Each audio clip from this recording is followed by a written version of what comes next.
¿Sabías que durante casi 800 años la península ibérica albergó la civilización más avanzada de toda Europa? Una cultura donde cristianos, judíos y musulmanes convivían en paz, donde se realizaban cirugías mientras el resto de Europa quemaba a sus médicos por brujería, donde existía una biblioteca con 400.000 libros cuando París apenas tenía calles pavimentadas. Esta es la historia que España prefiere olvidar. Esta es la historia de Al-Ándalus. Córdoba, año 950. En las orillas del Guadalquivir se levanta la ciudad más espléndida del mundo occidental. Sus calles están iluminadas por farolas públicas. El agua corriente llega a prácticamente todos los hogares. En sus bibliotecas se traduce a Aristóteles del griego al árabe, preservando el conocimiento que Europa había olvidado. Mientras tanto, en Londres, los habitantes todavía arrojan sus desechos por las ventanas a calles embarradas y oscuras.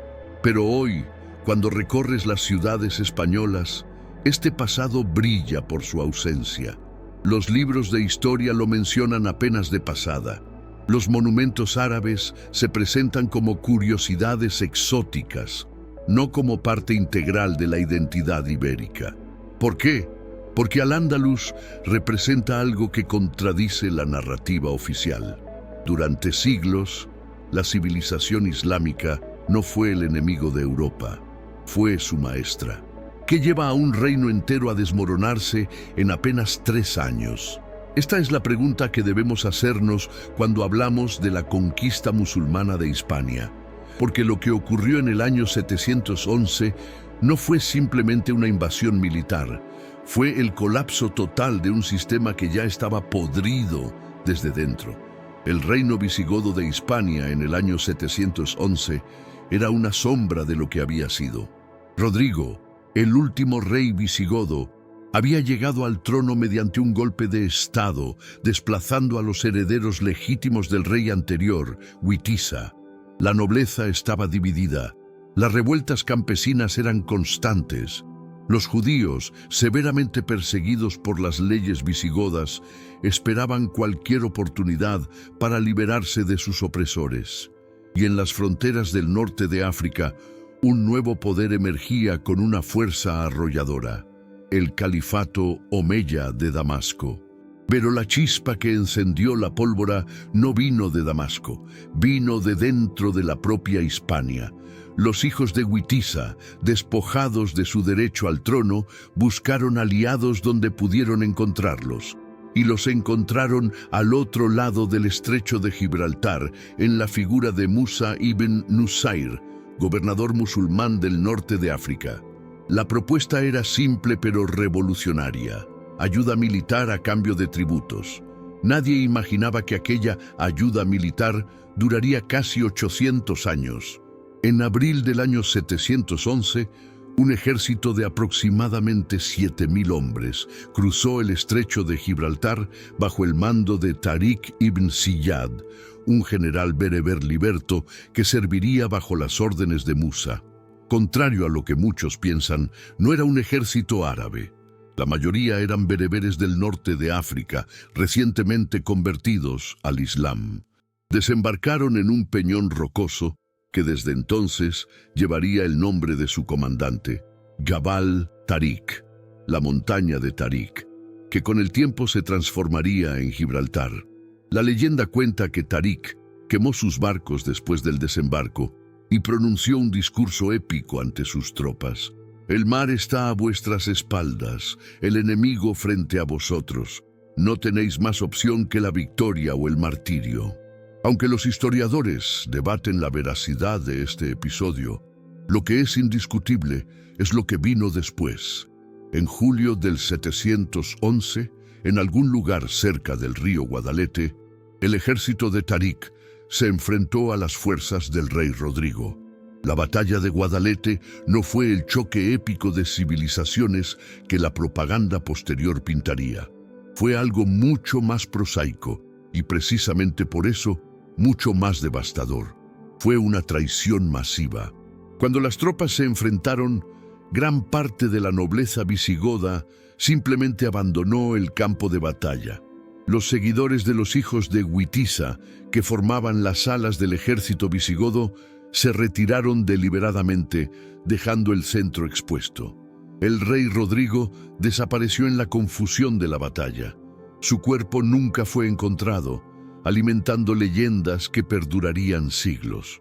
Pero lo verdaderamente asombroso no fue la batalla en sí, sino lo que vino después.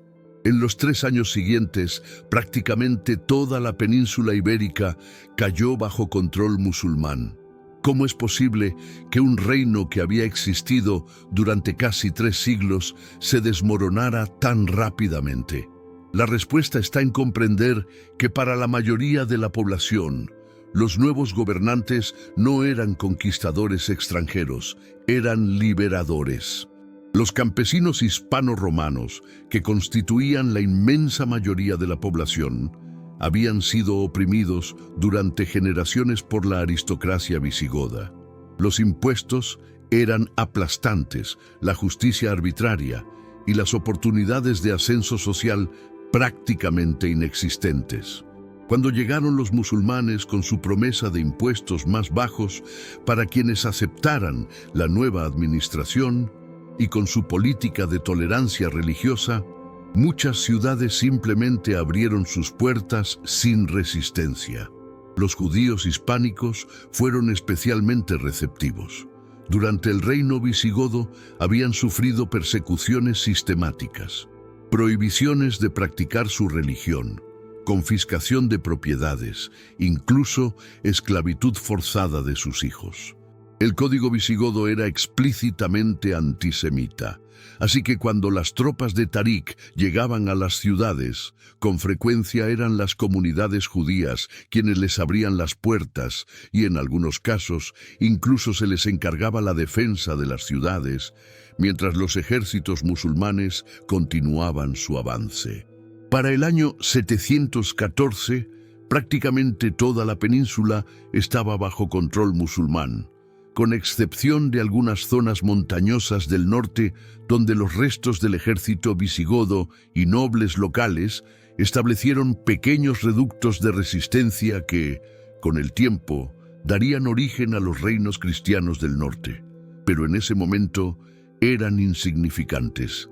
El verdadero poder, la verdadera riqueza, la verdadera civilización de la península estaba ahora en manos musulmanas. Y estaban a punto de construir algo extraordinario. El término Al-Ándalus sigue siendo objeto de debate entre los historiadores. Algunos lo derivan del nombre de los vándalos, la tribu germánica que brevemente ocupó partes de Hispania antes de los visigodos. Otros lo conectan con la palabra árabe para sorteo, refiriéndose a cómo se distribuyeron las tierras conquistadas. Pero independientemente de su etimología, Al-Ándalus se convirtió en el nombre de algo único, una civilización híbrida que combinaría elementos romanos, visigodos, judíos, bereberes y árabes en una síntesis cultural sin precedentes. Durante los primeros 40 años, Al-Ándalus fue una provincia del califato omeya de Damasco, gobernada por emires enviados desde Oriente. Fueron años de consolidación y organización. Los nuevos gobernantes implementaron el sistema administrativo islámico, pero con importantes adaptaciones locales. La población se dividió en categorías. Los musulmanes árabes en la cúspide, seguidos por los musulmanes bereberes. Luego los muladíes, cristianos hispánicos convertidos al Islam. Los mozárabes, cristianos que mantenían su fe bajo gobierno musulmán. Y finalmente los judíos. Cada grupo tenía diferentes derechos y obligaciones fiscales, pero todos tenían un lugar reconocido en la sociedad. Este sistema, aunque jerárquico, era notablemente más flexible que el rígido orden visigodo anterior. Un muladí inteligente y ambicioso podía ascender en la administración. Un judío podía practicar su profesión libremente. Un mozárabe podía mantener sus iglesias y su liturgia, aunque debía pagar un impuesto especial, la jizya. No era igualdad en el sentido moderno, pero era una forma de pluralismo que Europa no volvería a ver durante siglos. Las primeras décadas también vieron la arabización de las ciudades. No fue una imposición forzada, sino un proceso orgánico. El árabe era el idioma de la administración, del comercio, del prestigio. Las familias hispánicas ambiciosas comenzaron a aprender árabe, a adoptar nombres árabes, a vestirse con ropas orientales. Pero esto no significó el abandono de las tradiciones locales. Al contrario, Al-Ándalus desarrolló una identidad propia, distinta tanto de la Hispania visigoda como del califato de Damasco. Las ciudades comenzaron a transformarse. Córdoba, que había sido una ciudad provincial durante el período visigodo, empezó a crecer. Se construyeron nuevos barrios, se expandieron los zocos o mercados, se establecieron baños públicos, siguiendo el modelo romano-bizantino que los musulmanes habían adoptado y refinado. La agricultura floreció con la introducción de nuevos cultivos y técnicas de irrigación traídas de Oriente. Naranjos, limones, arroz, caña de azúcar, berenjenas. Productos que hoy consideramos típicamente españoles fueron en realidad introducidos por los musulmanes.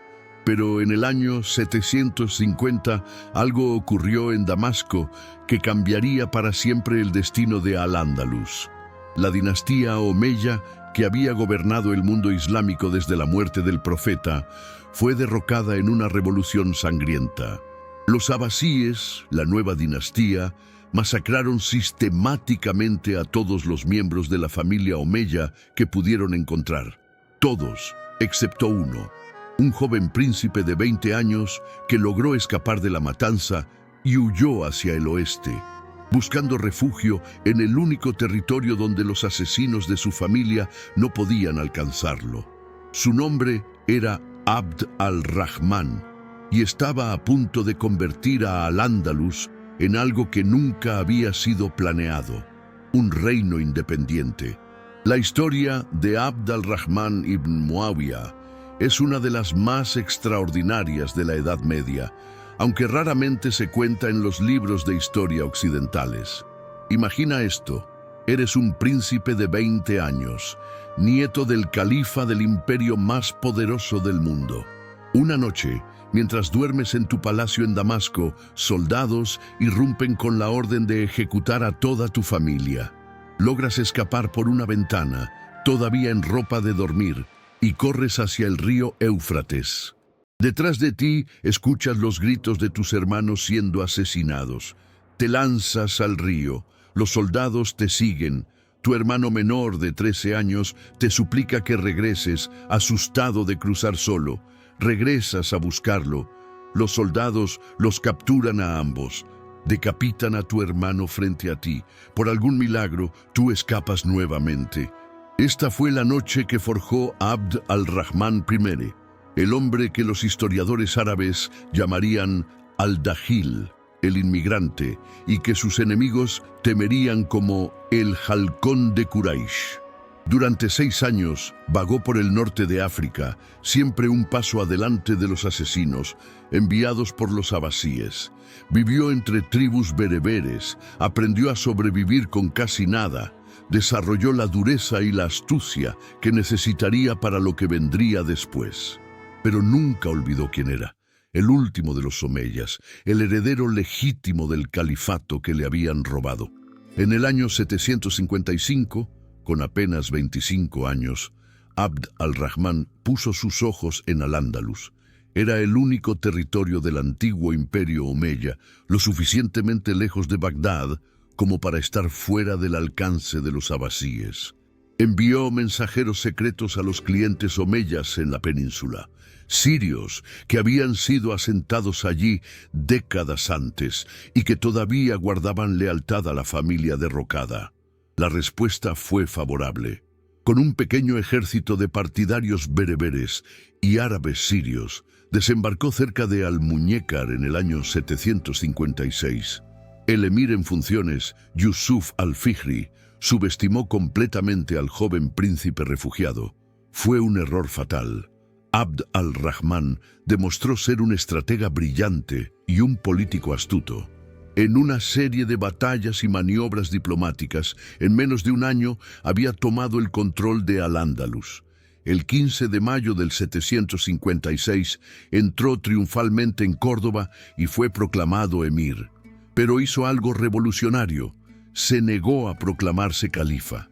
En cambio, se tituló simplemente emir de Al-Ándalus, reconociendo formalmente la autoridad religiosa del califato abasí en Bagdad, mientras mantenía completa independencia política. Era un equilibrio delicado, pero funcionó. Los siguientes 32 años del reinado de Abd al-Rahman I fueron de consolidación constante. Enfrentó rebeliones bereberes en el sur, desafíos de señores locales árabes que no aceptaban su autoridad, e incluso una invasión organizada por Carlomagno en el año 778, que Abd al-Rahman rechazó exitosamente. Pero su verdadero legado no fueron sus victorias militares. Fue la transformación de Córdoba de una ciudad provincial en una capital digna de un príncipe omeya. Comenzó la construcción de la Gran Mezquita de Córdoba en el año 785, en el sitio de una antigua iglesia visigoda. Estableció una administración centralizada eficiente. Importó científicos, poetas y artistas de Oriente. Y quizás lo más simbólico, hizo plantar en los jardines de su palacio una palmera traída de su Siria natal, su único vínculo físico con el hogar que había perdido para siempre. Cuando Abd al-Rahman I murió en el año 788, Al-Ándalus era un estado consolidado, pero todavía fragmentado y desafiante. Sus sucesores, Abd al-Rahman II, 822-852, y especialmente Abdullah, 888-912, enfrentaron desafíos que amenazaron con desintegrar todo lo que el fundador de la dinastía había construido. La península se sumió en lo que los historiadores llaman la época de las revueltas, un periodo de casi 100 años de rebeliones constantes. Las revueltas venían de todas partes. Los muladíes, cristianos conversos al Islam que representaban la mayoría de la población musulmana de Al-Ándalus, se rebelaban porque se sentían tratados como musulmanes de segunda clase por la aristocracia árabe. En Toledo, un líder muladí estableció virtualmente un estado independiente que desafió al emirato durante décadas. En las montañas de Málaga, otro caudillo muladí, Umar ibn Hafsun, controló desde su fortaleza de Bobastro una región entera durante más de 40 años, alternando entre proclamarse musulmán y cristiano según le convenía. Los mozárabes, los cristianos que vivían bajo dominio musulmán, también causaban problemas. Un movimiento de mártires voluntarios surgió en Córdoba en el siglo IX. Cristianos radicales que públicamente insultaban al profeta Muhammad con el objetivo explícito de ser ejecutados y así convertirse en mártires. Las autoridades musulmanas, que preferían la coexistencia pacífica, intentaron ignorarlos, pero la provocación era tan flagrante que finalmente tuvieron que actuar, ejecutando a más de 40 de estos mártires voluntarios entre 850 y 859, lo que solo empeoró las tensiones. En el norte, los pequeños reinos cristiano-ese que se habían formado en las montañas de Asturias comenzaban a ganar fuerza. Aprovechando el caos interno de Al-Ándalus, realizaban incursiones cada vez más profundas en territorio musulmán. No eran todavía una amenaza existencial, pero eran una molestia constante y un recordatorio de que la frontera norte nunca estaba segura. Pero quizás el desarrollo más significativo de este periodo fue cultural, no político. A pesar del caos militar, o quizás precisamente por la necesidad de legitimarse culturalmente, los emires de Córdoba se convirtieron en grandes patrocinadores de las artes y las ciencias. Abd al-Rahman II, educado en la corte de Carlomagno durante su juventud como rehén, introdujo en Córdoba las modas musicales de Bagdad, trayendo al famoso músico Ziryab desde Oriente. Ziryab revolucionó no solo la música andalusí, sino también la moda, la gastronomía y las costumbres sociales, estableciendo reglas de etiqueta que se extenderían por toda Europa medieval. Las bibliotecas se multiplicaron. Los copistas trabajaban incansablemente traduciendo textos griegos que habían sido preservados en Bizancio y Persia. Las obras de Aristóteles, Platón, Galeno, Euclides, Ptolomeo, textos que Europa había olvidado o destruido en las invasiones bárbaras, ahora se leían en árabe en las escuelas de Córdoba, y no solo se traducían, se comentaban, se discutían, se mejoraban. Los eruditos andalusíes no eran meros copistas, eran innovadores que construían sobre el conocimiento antiguo para crear algo nuevo. En el año 912, un joven de 21 años llamado Abd al-Rahman III heredó un emirato al borde del colapso. Controlaba poco más que Córdoba y sus alrededores inmediatos. Rebeldes, muladíes, señores bereberes independientes y caudillos locales se habían repartido el resto de Al-Ándalus. En el norte, los reinos cristianos crecían en poder y confianza. Parecía el fin de la dinastía Omeya en Occidente. 50 años después, cuando Abd al-Rahman III murió en 961, Al-Ándalus era el estado más poderoso, próspero y culturalmente avanzado de toda Europa occidental. ¿Cómo logró esta transformación asombrosa? Con una combinación de genio militar, astucia política y visión cultural que lo sitúa entre los grandes gobernantes de la historia medieval. Primero, sistemáticamente reconquistó cada territorio rebelde. No fue rápido, tomó 20 años, pero fue metódico e implacable. La fortaleza de Bobastro, que había desafiado a sus predecesores durante generaciones, cayó en 928. Uno por uno, los rebeldes se rindieron o fueron derrotados. Pero Abd al-Rahman III no fue solo brutal, fue inteligente. Ofreció amnistía generosa a quienes se rendían. Integró a antiguos rebeldes en su administración. Construyó lealtades no solo con el miedo, sino con el interés y el respeto. Una vez consolidado su poder internamente, Abd al-Rahman III hizo algo audaz. En el año 929 se proclamó califa. No solo emir, sino Amir al-Muminin, comandante de los creyentes, el título más alto del Islam. Era una declaración revolucionaria. Estaba afirmando que Al-Ándalus no era una provincia periférica del mundo islámico, sino su igual, quizás su superior. Era un desafío directo tanto al califato abasí en Bagdad como al emergente califato fatimí en el norte de África. Y funcionó, porque tenía el poder militar, la riqueza económica y el prestigio cultural para respaldarlo. Bajo Abd al-Rahman III, Córdoba se transformó en la ciudad más espléndida de Europa. Expandió la gran mezquita, añadiendo el impresionante minarete que todavía maravilla a los visitantes. Construyó Medina Azahara, la ciudad-palacio a las afueras de Córdoba que debía eclipsar cualquier residencia real en el mundo. Empleó a 10.000 trabajadores durante 40 años para construirla. Importó columnas de mármol de Roma y Cartago. Los techos estaban decorados con oro y plata. Los jardines incluían fuentes de mercurio que reflejaban la luz del sol, creando un efecto hipnótico. No era solo ostentación, era propaganda arquitectónica, una declaración visual de que el califato omeya de Córdoba rivalizaba con cualquier poder en la tierra. Pero quizás su logro más impresionante fue transformar a Al-Ándalus en una potencia naval. Construyó una armada que controló el Mediterráneo occidental, estableció bases en el norte de África y obligó a los reinos cristianos del norte a pagar tributo. Embajadores llegaban a Córdoba desde Bizancio, desde el Sacro Imperio Romano Germánico, incluso desde distantes reinos cristianos del norte de Europa, todos buscando alianzas o tratados comerciales.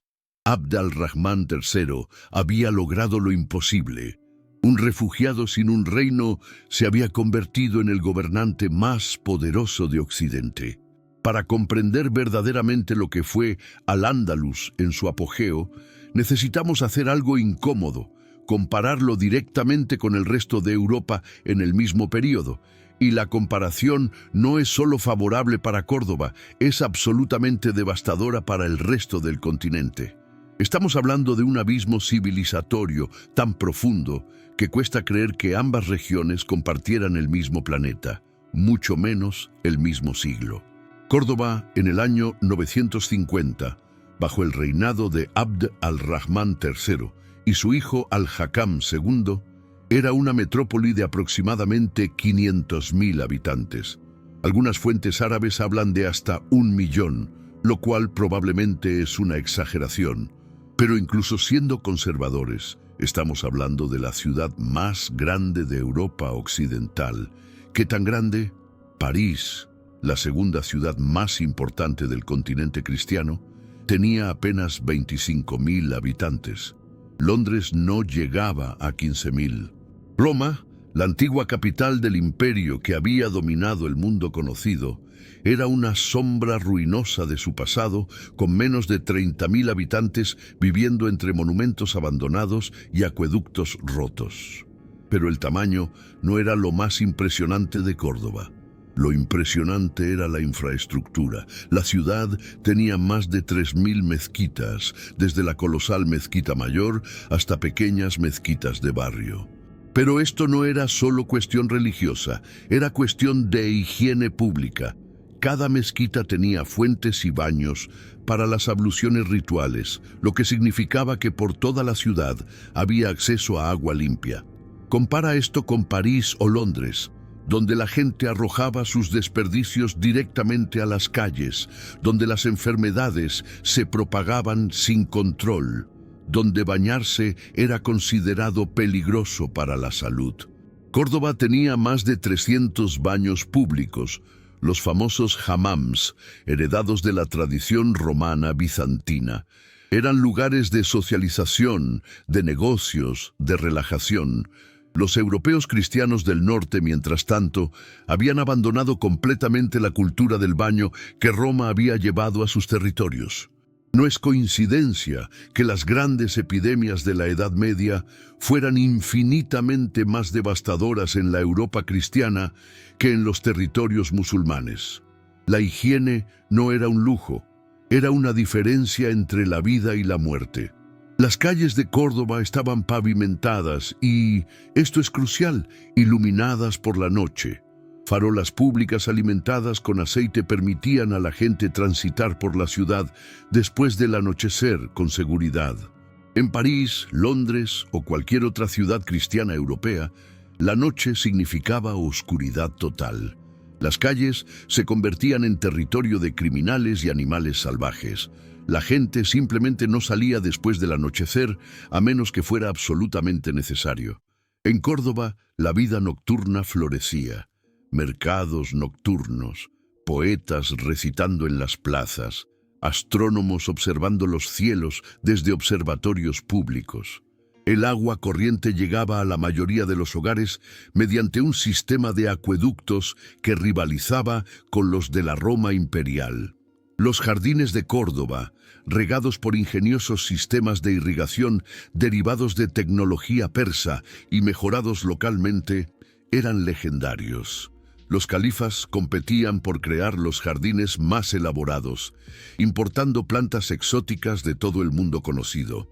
Mientras tanto, en los castillos feudales del norte de Europa, los nobles vivían en estructuras de piedra frías, húmedas y oscuras, donde los animales frecuentemente compartían espacio con los humanos durante el invierno. Pero quizás el contraste más dramático estaba en el conocimiento. Córdoba tenía más de 70 bibliotecas públicas. La biblioteca personal del califa al-Hakam II, que gobernó del 961 al 976, contenía aproximadamente 400.000 volúmenes. 400.000 libros en una sola biblioteca. Para poner esto en perspectiva, la biblioteca del monasterio de San Gall en Suiza considerada una de las más grandes de la Europa cristiana, tenía alrededor de 600 libros. La Biblioteca del Vaticano, la más importante de la cristiandad, no alcanzó los 2000 volúmenes hasta el siglo XV. Al-Hakam II no era simplemente un coleccionista, era un erudito genuino. Leía y anotaba personalmente muchos de los libros de su biblioteca. Enviaba agentes a Bagdad, Damasco, El Cairo, Alejandría, incluso a Bizancio, con una sola instrucción: comprar o copiar todo libro importante que pudieran encontrar.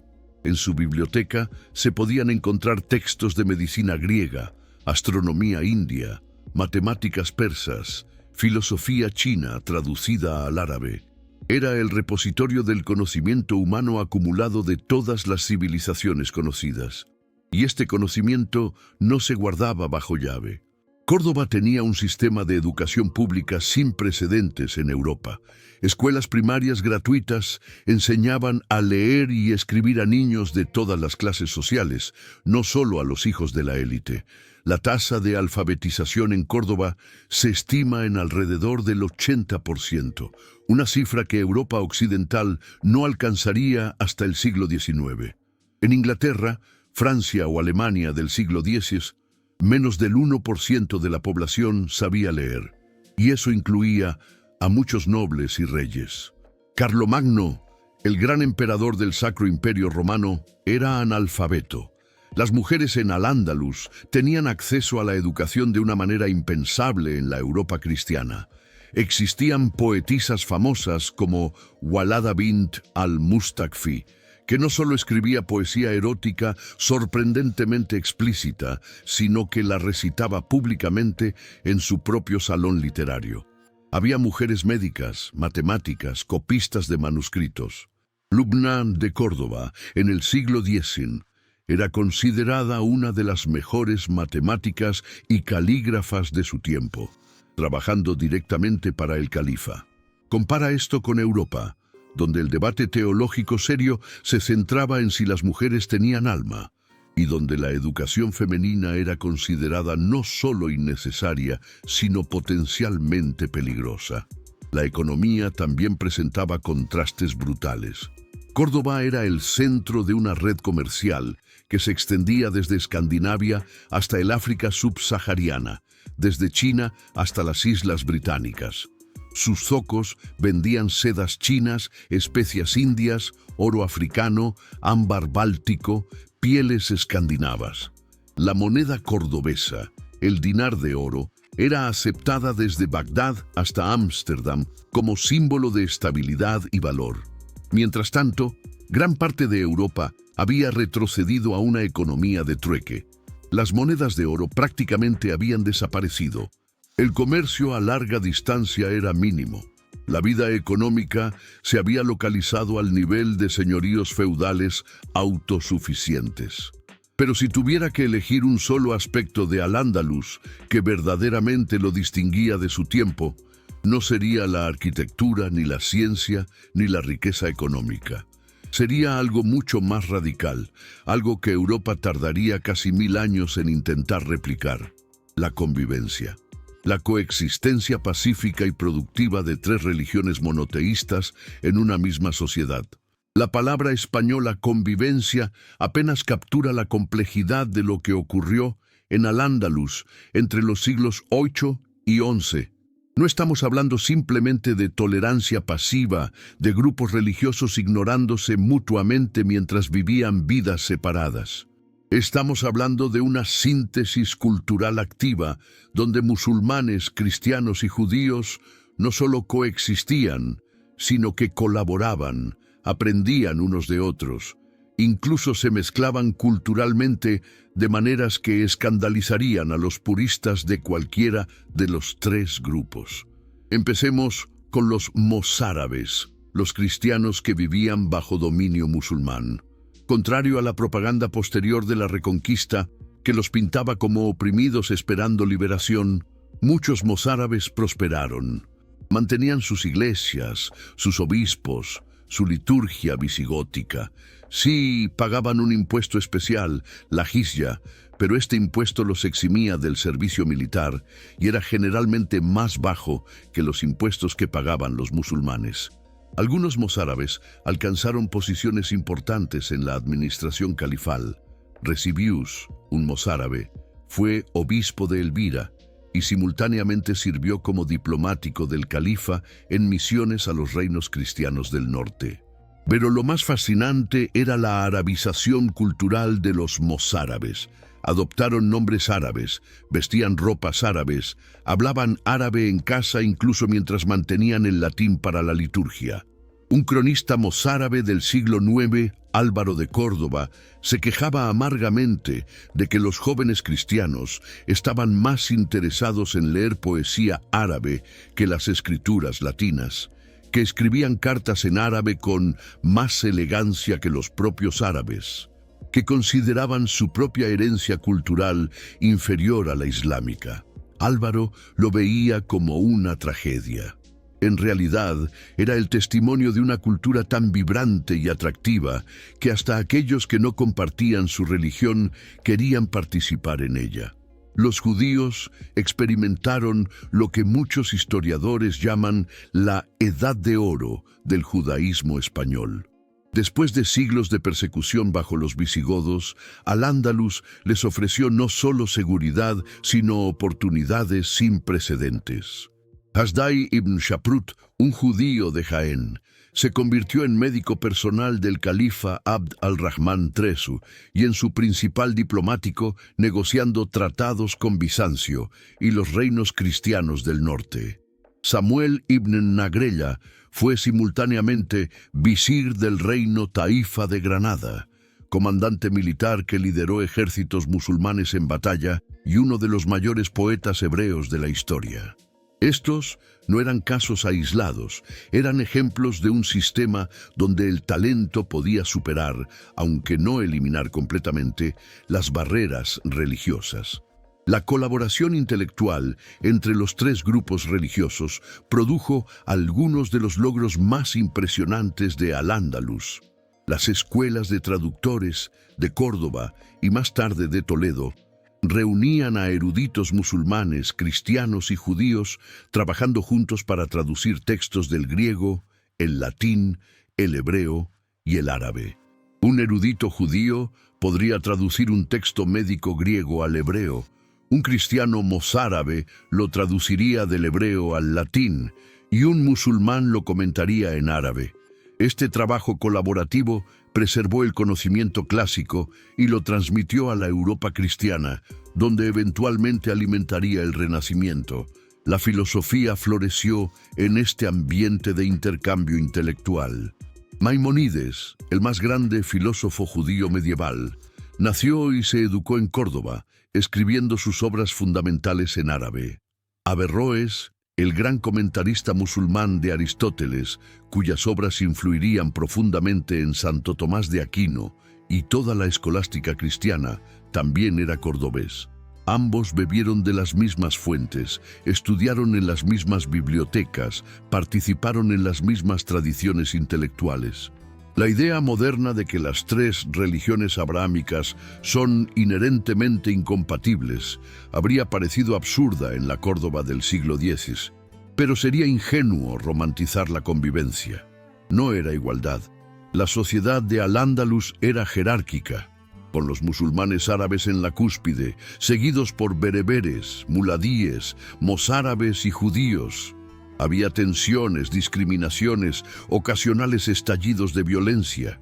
La masacre de judíos en Granada en 1066, cuando una turba musulmana asesinó a más de 4000 judíos después de que el visir judío Joseph ibn Nagrela perdiera el favor del rey, es un recordatorio sombrío de que la tolerancia de Al-Ándalus tenía límites y podía romperse bajo presión política.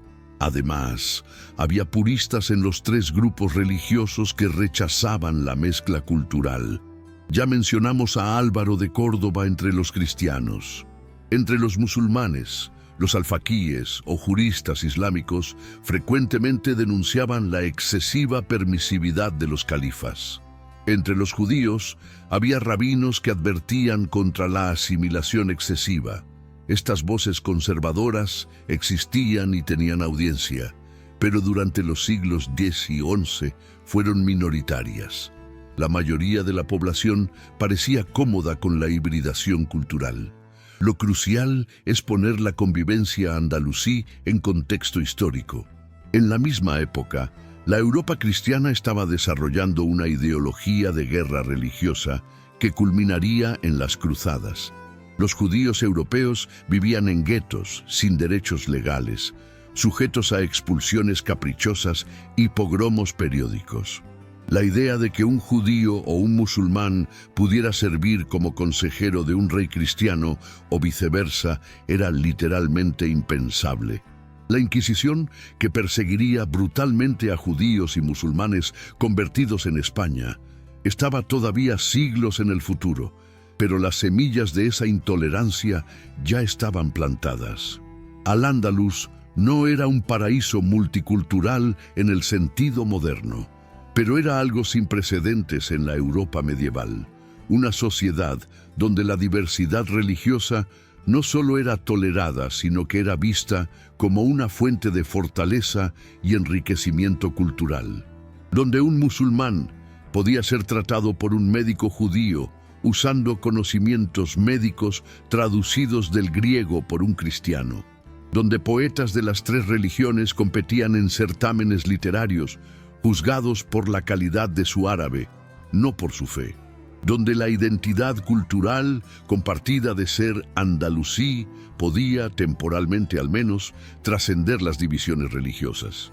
Esta fue quizás la contribución más importante de Al-Ándalus a la civilización humana, la demostración de que la pluralidad religiosa no solo era posible, sino que podía ser productiva y enriquecedora.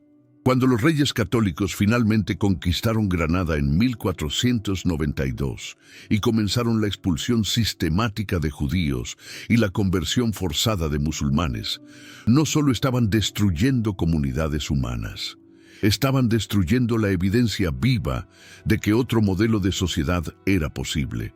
Un modelo que España y Europa tardarían siglos en intentar reconstruir, y que muchos argumentarían que todavía no hemos logrado igualar. Y quizás te preguntes, si todo esto es cierto, si Al-Ándalus fue realmente tan extraordinario, ¿por qué nunca había oído hablar de él? ¿Por qué los libros de historia tratan este período de casi 8 siglos como una nota a pie de página en la historia de España?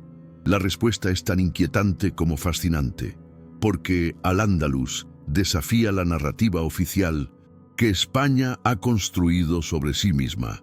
La historia que te cuentan es simple. España es una nación cristiana europea que fue invadida por moros extranjeros, resistió heroicamente durante siglos en la Reconquista y finalmente recuperó su verdadera identidad en 1492 con la conquista de Granada.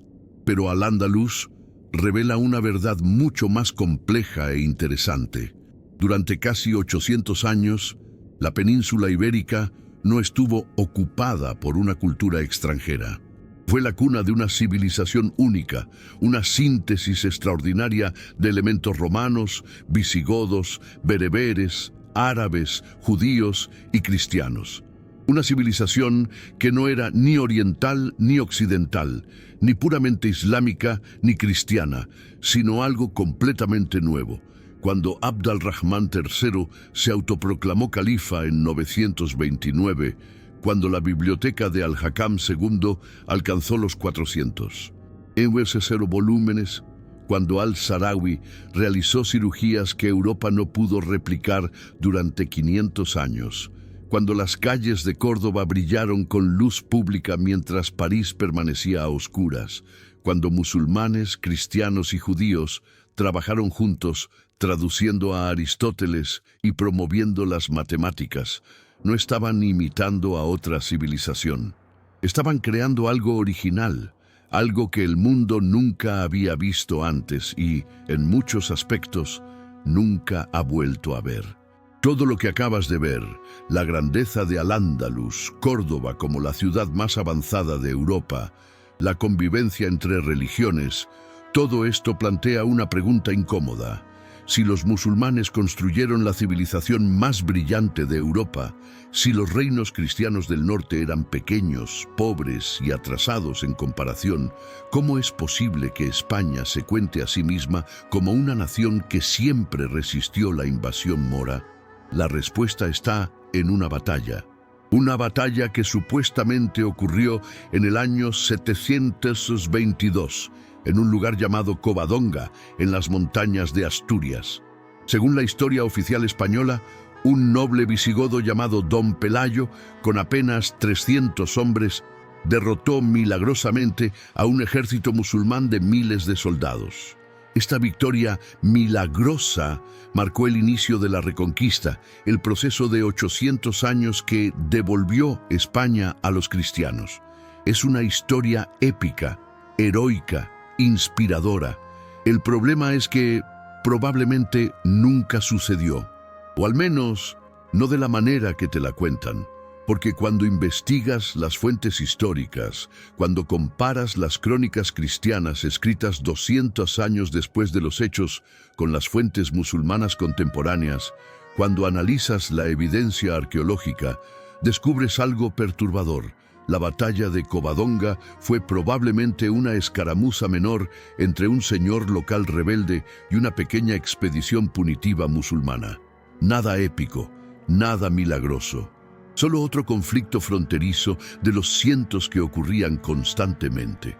Pero esta escaramuza insignificante fue transformada, siglos después, en el mito fundacional de España. ¿Por qué? Porque España necesitaba una historia de resistencia continua contra el Islam para justificar lo que haría después. Las expulsiones, las conversiones forzadas, la Inquisición, el borrado sistemático de 8 siglos de historia andalusí. No podían admitir que durante la mayor parte de su historia la península ibérica fue musulmana. No podían admitir que muchos cristianos vivían felizmente bajo gobierno musulmán. No podían admitir que la Reconquista no fue una guerra de liberación nacional, sino una expansión territorial oportunista por parte de reinos cristianos que, irónicamente, estaban imitando los modelos administrativos, arquitectónicos y culturales de Al-Ándalus que supuestamente despreciaban. Así que inventaron a Don Pelayo. Inventaron Covadonga como el momento en que España nació. Crearon una narrativa de 800 años de resistencia heroica que justificaba todo lo que vendría después. Y aquí está lo verdaderamente fascinante. Este mito no fue creado en el siglo VIII, cuando supuestamente ocurrió la batalla. Fue creado en el siglo XIII, durante las Cruzadas, cuando España necesitaba presentarse como la primera cruzada. El primer ejemplo de guerra santa cristiana contra el Islam. Y fue refinado aún más en los siglos XV y XVI, después de 1492, cuando los reyes católicos necesitaban justificar por qué estaban expulsando a personas que habían vivido en la península durante 800 años. En otras palabras, España inventó su propio origen. En el próximo episodio vamos a destrozar completamente el mito de Covadonga. Vamos a mostrar exactamente cómo y por qué España construyó esta historia falsa. Vamos a revelar qué dicen realmente las fuentes históricas sobre Don Pelayo. Spoiler: las fuentes musulmanas ni siquiera lo mencionan. Lo consideraban tan insignificante que no valía la pena escribir sobre él. Vamos a exponer cómo los reyes cristianos del norte, que durante siglos pagaban tributo a Córdoba como estados vasallos, de repente se reinventaron como resistentes heroicos. Vamos a mostrar cómo la Reconquista fue en realidad una conquista, no una reconquista. Estaban tomando tierras que nunca habían controlado sus antepasados. Y vamos a hacer la pregunta más peligrosa de todas. ¿Qué habría pasado si España hubiera aceptado su pasado andalusí en lugar de borrarlo? ¿Qué habría pasado si en 1492, en lugar de expulsar a judíos y forzar la conversión de musulmanes, los reyes católicos hubieran elegido integrar esas comunidades? ¿Podría España haber evitado siglos de declive económico y cultural? Suscríbete ahora, activa las notificaciones, porque esta serie apenas está comenzando. Y lo que viene va a hacer que este episodio parezca suave en comparación. La verdad sobre Covadonga, la verdad sobre la Reconquista, la verdad sobre cómo España construyó su identidad nacional.